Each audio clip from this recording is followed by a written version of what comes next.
సంక్షేమ అభివృద్ధి కార్యక్రమాలు చేసినాం. ఇవన్నీ కూడా మరి మీకు వివరంగా చెప్తా. మరి మీ అందరు కూడా తెలుసు, గత 10 ఏళ్లలో మనకు ధరణి అని ఉండే. ధరణి ఎవరికి ఉపయోగపడ్డది అంటే గత మాజీ ముఖ్యమంత్రి వాళ్ళ 4 కుటుంబ సభ్యులకు అని చెప్పి ఎక్కడికి పోయినా ప్రజలు చెప్తా ఉన్నారు. భూమి ఒకటిదైతే పేరు ఒకటిది వస్తుండే. పేరు ఇంకోటిది వచ్చినా కానీ ఎవరినైనా అడుగుదామంటే కనీసం అంటే ఎవరిని అడగలేని పరిస్థితిలో మరి గత 10 ఏళ్లలో మనం ఉండడం జరిగింది అని చెప్పి తెలియజేసుకుంటా ఉన్నా.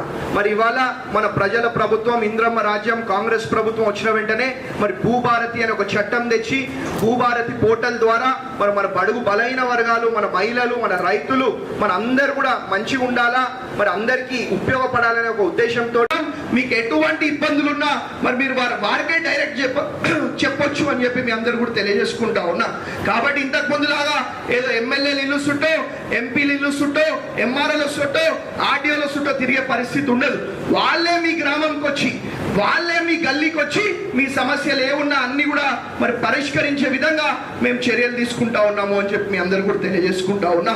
మళ్ళీ ఇంకొక విషయం, గత 10 ఏళ్ళు మరి బడుగు బలైన వర్గాలకు కానివ్వండి, గిరిజనులకు కానివ్వండి, మరి బీసీలకు కానివ్వండి, లేకపోతే దళితులకు కానివ్వండి, ఎవరికి కూడా మరి భూ కేటాయింపు జరగలేదు. ఏదున్నా ఇంతకు ముందు మన ఇంద్రమ్మ రాజ్యంలో జరిగితే మళ్ళా ఇప్పుడు మన ఇంద్రమ్మ రాజ్యం వచ్చినాకనే జరుగుతుంది తప్ప 10 ఏళ్ళు ఎవరు కూడా ఎవరికి భూమి ఇయ్యలేదు అని చెప్పి తెలియజేసుకుంటా ఉన్నా. ఒకరి పేరు మీద నుంచి ఒకరి పేరు మీదకి పట్టా మార్పిడి ఒకవేళ జరిగినట్టయితే దాన్ని మార్చే అధికారం అనేది ఎవరికి కూడా ఉండదు. కేవలం ఒక 2 వ్యక్తులకు మాత్రమే ఉంటుంది.